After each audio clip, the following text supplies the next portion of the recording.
Pozdravljeni vrtičkarji, danes vam predstavljam cvetočo, dišečo in užitno zasaditev. Tako kot vse rastline, tudi naše seveda potrebujejo zemljo, v katero bomo sadili.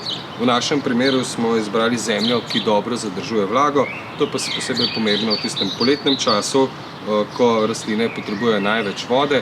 In v ta namen smo izbrali zemljo, ki vsebuje sredstvo za zadrževanje vlage, Aquamix, in pa poleg drugih komponent seveda tudi večji delež kokosovih vlaken. Predlagam, da pričnemo kar s sajenjem. No, še nekaj, predno začnemo s sajenjem, priporočam uporabo tudi gnojil z dolgotrajnim delovanjem, ki jih seveda umešamo kar v samo posodo, v substrat.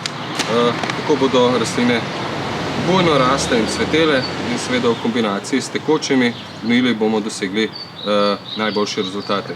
No, pa pridemo kar na zasaditev. V ozadju bom sadil baziliko. Bazilika je užitna, uporabljamo jo v kulinariki za testenine, omake, tako da v našem primeru bomo sadili sorto Magic Blue, ki ima zelo lepo obarvane modre liste, posebej dobro so obarvani zgornji listi. No, vsi tisti, ki pa želite baziliko s temnejšimi listi, pa izbirate seveda med drugimi sortami, ki imajo bolj temno obarvane liste. Tako, dodamo še nekaj zemlje.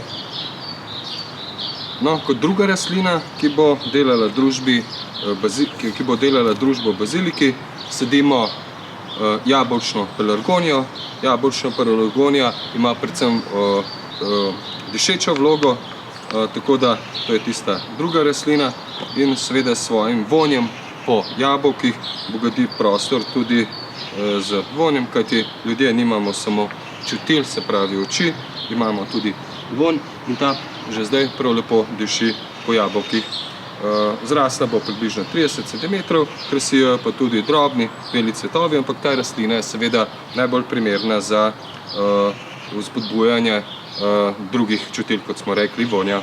No, tretja rastlina, ki jo bomo umestili v našo zasaditev, je pa rumenolistna deteljica. Rumenolistna deteljica se seveda najmanj razrašča od teh rastlin. Namenjena je predvsem temu, da se razrašča tukaj v tem predelu, se pravi v spredju.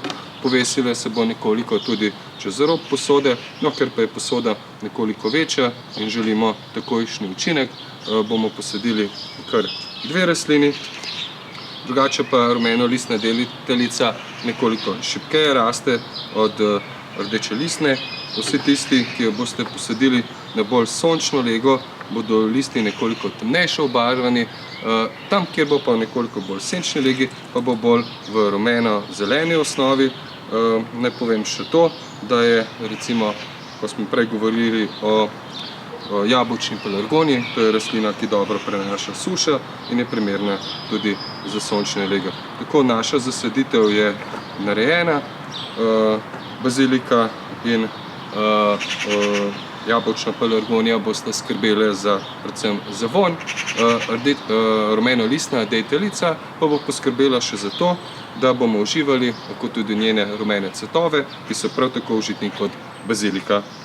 No, za vse tiste, ki se sprašujete, kdaj pričnemo z dognojevanjem. Z dognojevanjem pričnemo dober mesec po sojenju. Najbolje je, da zemlji, s kateri smo dodali, se pravi tudi dolgodelujoča gnojila, kombiniramo potem dognojevanje tudi z tekočimi gnojili. Se pravi, tekoča gnojila dodajemo enostavno v vodo za zalivanje, se pravi mesec po sajenju. Tekoča gnojila pa naj imajo dodan guano, se pravi mikroelemente. To je tisto, kar je najbolj pomembno. No, naj povem, da je naša zasaditev dokončana. Lep pozdrav in želim vam prijetno vrtnarjenje.